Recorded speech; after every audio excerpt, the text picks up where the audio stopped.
Thank you so much for joining me.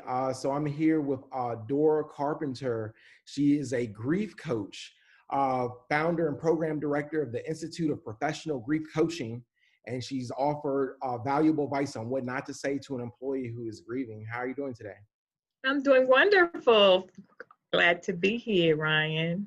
Oh, definitely. I'm definitely glad to have you. Particularly during this time, the pandemic has affected a lot of people. Like I know a number of people who have lost, multiple people, because of the pandemic. Is there, how do you think there's a difference in grief? Like, what I mean, specifically losing like a large number of people as opposed to just like, one person. There is not necessarily a difference. I mean, cumulative grief, when there are multiple losses, of course, heightens the emotions. But Ryan, grief is simply grief. It's a matter of the heart. But of course, right now during the pandemic, we're experiencing so many types of losses. So the spectrum of loss right now is huge. It doesn't only encompass death, but there's loss of jobs, there's unemployment, there's loss of finances, homes. So the fear, the anxiety, the uncertainty is compounded. And when one grieves, they oftentimes will spiral down into this dark place of just not knowing, just not understanding, just questioning why. And so, what we have to do is a few things, but one thing that we know that's true, even though our hopes, our dreams, expectations of what life was supposed to be like and how we had planned it have changed tremendously. One thing we have to do is reach that point of acknowledging and accepting one thing that's true, and that's that we just can't go back and change the past. And so until we get to that point, it's difficult to move forward, difficult to move beyond those painful emotions of guilt, anger, regret, fear, uncertainty.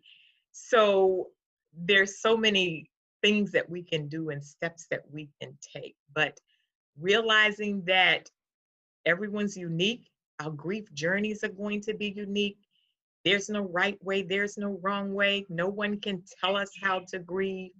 All is helpful in the process of moving forward and moving beyond the emotions of loss, which are normal and natural. Wow. And that's powerful. And you talk about like, what I mean, as far as like the processes to grieve, how can you help someone who is grieving? I think like, a lot of people don't really know like the proper etiquette to say when they have lost a loved one. Like, how do you approach that? Like, when you are like, in a co-working situation with someone who has experienced loss. I'm glad you asked that because we still live in this grief avoidance society. Grief is the elephant in the room. It's the topic that no one wants to talk about, but we all need to hear.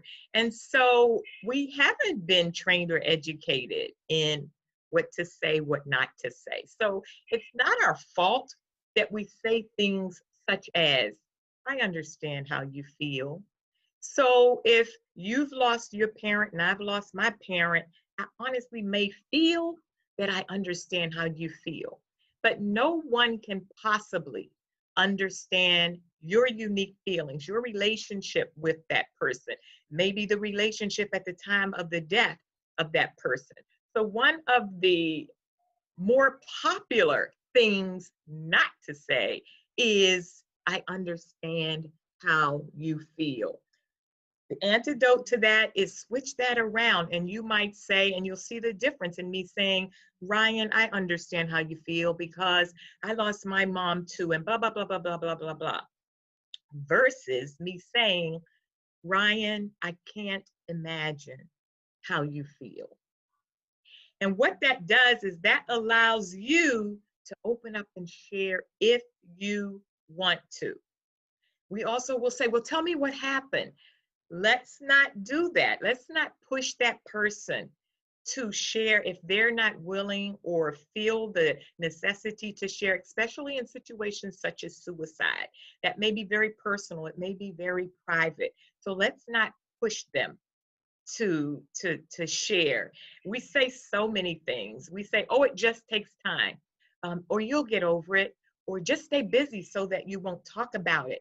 And what that does is that kind of forces that person to go into denial and not face it, not face that loss, but to think about something else instead of focusing on the loss. And another big one, and I'll stop there, is we say, we try to compare to make them feel better. All of these things are to make them feel better because we don't know. No one has ever said not to. We'll say, well, at least you got a chance to say goodbye. Or in many cases right now with the pandemic, persons did not get that opportunity to say goodbye. So we might say, well, at least you got to see him before he was hospitalized. Well, at least you were able to celebrate the last birthday. Or maybe a younger couple, newlywed couple has lost their spouse to the pandemic.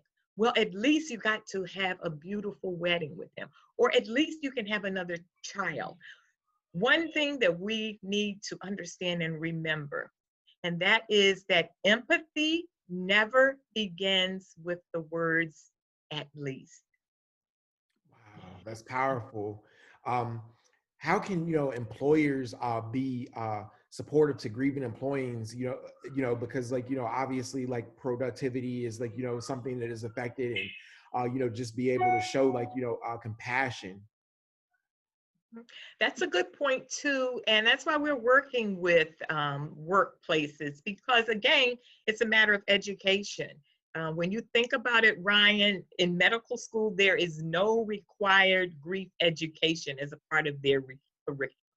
So of course, in the workplace, it's not in the job description of managers and supervisors to support grieving employees. Usually they give 3 to 5 days off for bereavement, and that's only for immediate family. So what that means is that after that 3 to 5 day period, you're returned to the workforce as a fully functioning employee.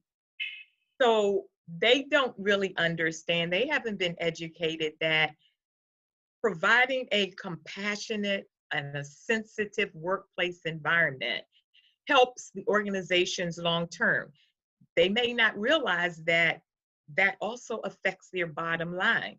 Statistics have shown that $75 billion in US revenue is attributed to grief-related losses, of 37 billion of that to death-related losses. So that grieving employee, if not given that safe, nurturing environment, if not their grief is not validated and respected with sensitivity and understanding the grief process, then overall, that workplace is affected. When we think about it, employees spend most of their work day at work. So they develop bonds, they develop friendships, they develop extended families. So when that one loses a loved one or another coworker is lost, then it affects not just the employee, it affects the team. It affects all coworkers. And sometimes that broken heart of the individual attributes to the broken heart of an organization overall. So there's certain things as far as compassion, understanding what that grieving individual is going through. Be non-judgmental. It's not our story. So again, when we're trying to share the similarities, it's not helpful. Knowing and understanding that they're grieving, they're returning to work, there's so many questions. Will my job still be there? Will I still be able to handle it? What happens if I break down? Will I be inundated with questions? Will my desk still be piled up? What if I really need to cry? Will I lose my job? Will I become demoted? So when we're able to understand that in the workplace, then it's easier for us to create that compassionate and grief-informed, but also grief-friendly workplace culture, which ultimately affects not just the organization, but the employees, the morale, the productivity, and long-term retention, reducing turnover as well. Wow, definitely, Dora. Thank you so much. Where can people reach you and keep up to contact with the work you're doing? Certainly, the website, of course, is from grief to gratitude.com. Okay, thank you so much. I really appreciate you. Sure, thanks for having us and enjoy your day. Okay, you too.